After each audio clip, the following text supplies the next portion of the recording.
오늘은 구속의 경륜 15번째 시간인데요. 연구할 주제는 이 사단의 온건 정책과 성소의 정결과 재림운동이라는 주제를 가지고 말씀을 나눠보려고 합니다.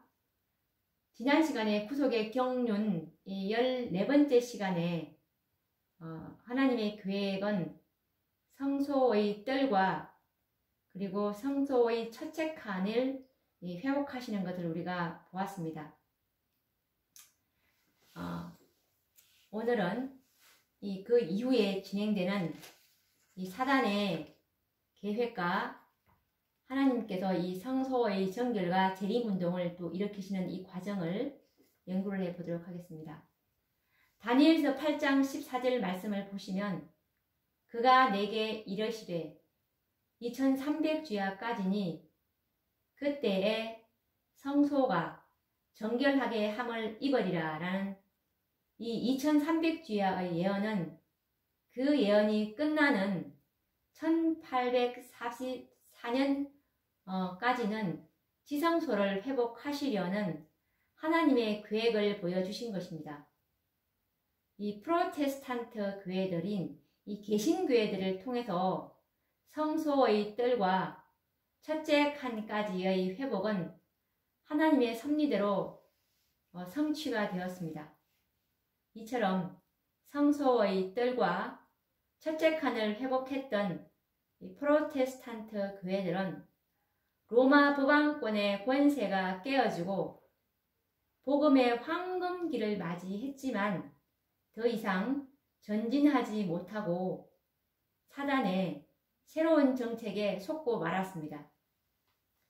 사단의 새로운 정책은 교회를 핍박하기보다는 오히려 신앙의 자유를 주고 특혜를 베풀어서 부귀영화의 길을 열어주므로 세상에 이 애정을 갖도록 유혹하는 것이었습니다. 이 사단의 이 새로운 정책에 관한 증언의 말씀은 초기 문집 226페이지에 있는데요. 사단은 온건한 정책을 쓰기로 작정하였다.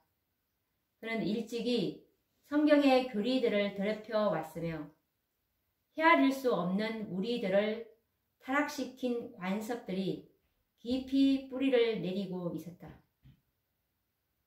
그는 정오심을 억누르면서 자기의 부하들에게 성도들에게 혹독한 핍박을 가하지 않도록 타이려고 그 대신 교회로 하여금 구원을 베풀어 주는 믿음 대신에 온갖 종류의 관습들에 얽매이도록 이끌었다.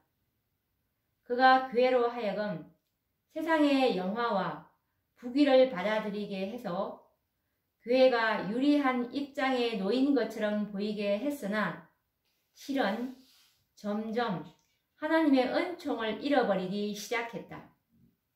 세상 친구들과 연락을 사랑하는 자들을 막아주는 한결같은 진리를 선포하는 일을 멀리함으로 인해서 교회는 점차로 능력을 상실해 갔다 라는 증언의 말씀입니다.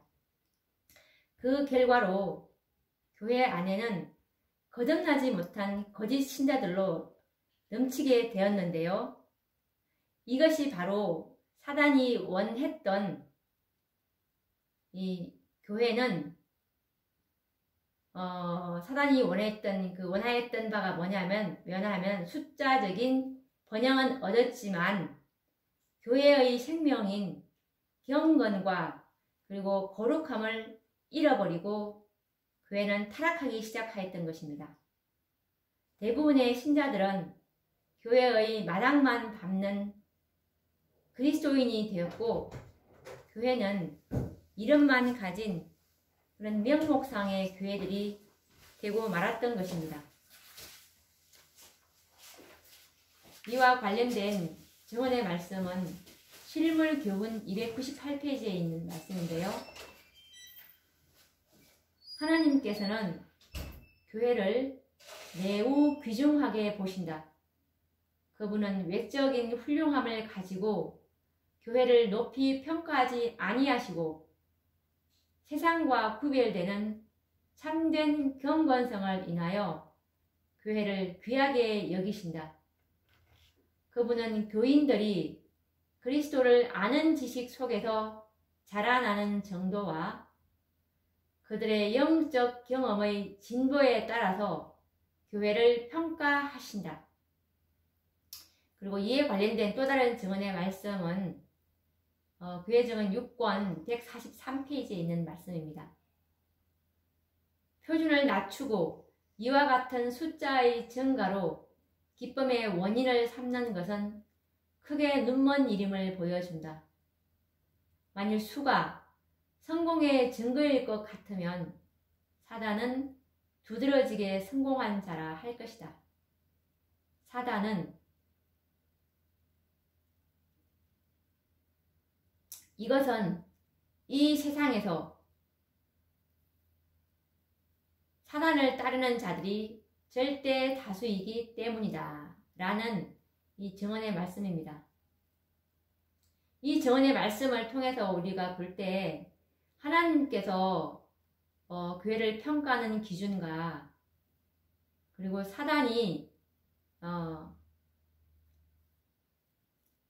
평가하는 기준은 사단의 기만 속에서 완전히 대조적으로 볼 수가 있죠. 하나님은 외적인 훌륭함과 훌륭함이나 이 숫자로 보시는 것이 아니라 그들의 참된 경건함 그리고 그리스도를 아는 지식 속에서 자라나는 정도, 영적 경험의 진보에 따라서 교회를 평가하는 데 반해서 사단은 외적인 우시함, 숫자의 증가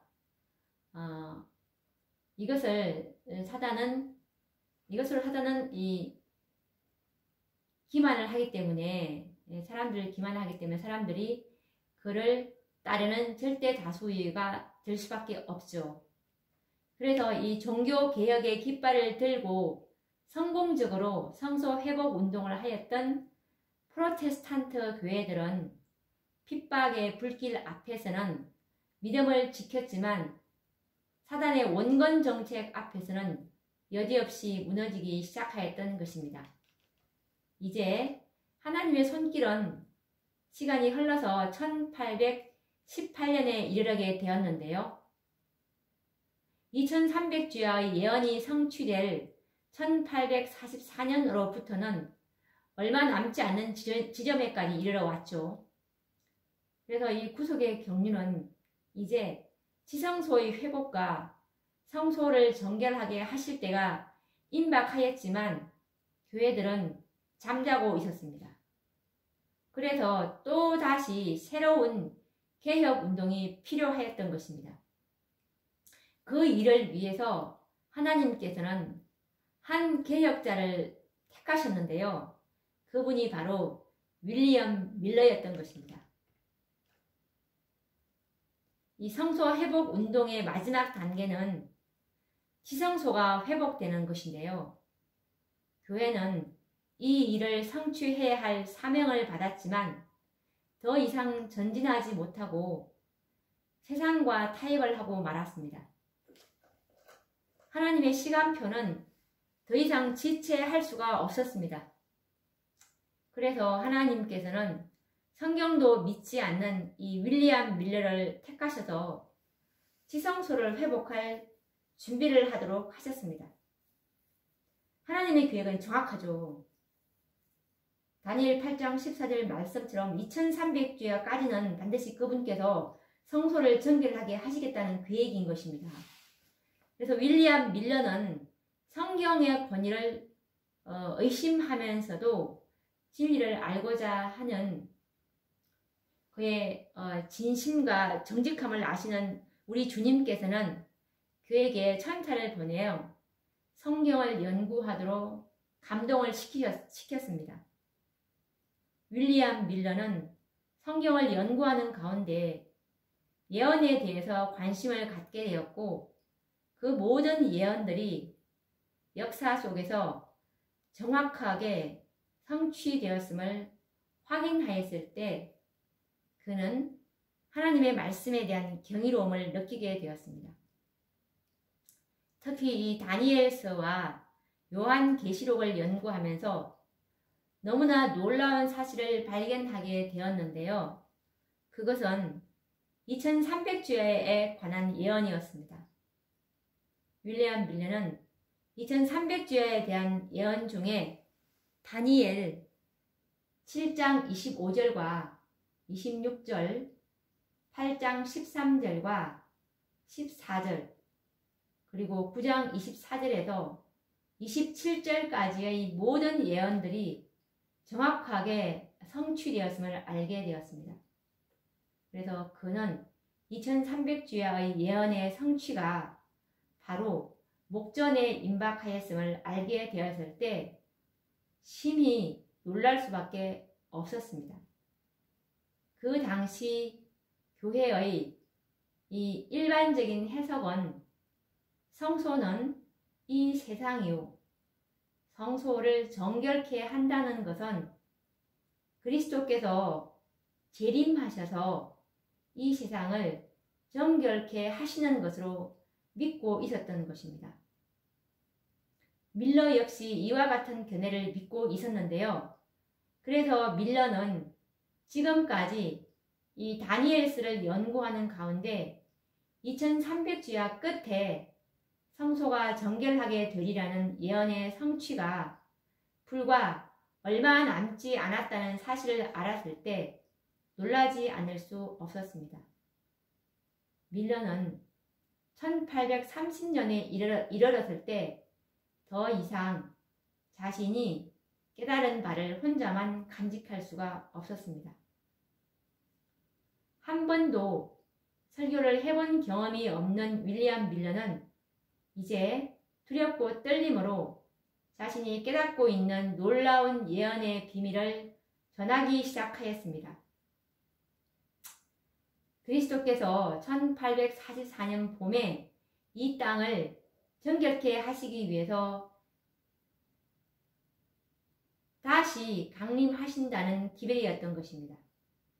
다니엘서의 예언을 통해서 2300주야의 예언들이 정확하게 성취된 역사들을 제시하면서 그는 힘있게 이 재림 기회를 전하기 시작한 것이었습니다.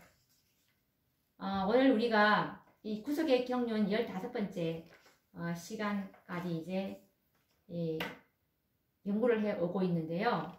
다음 시간에도 구속의 경륜 16번째 또 시간이 이어지겠으니 다음 시간에도 또 계속해서 이 말씀을 같이 따라와 주시면 참으로 하나님의 놀라운 이 구속의 계획을 밝히 깨닫게 되실 것입니다.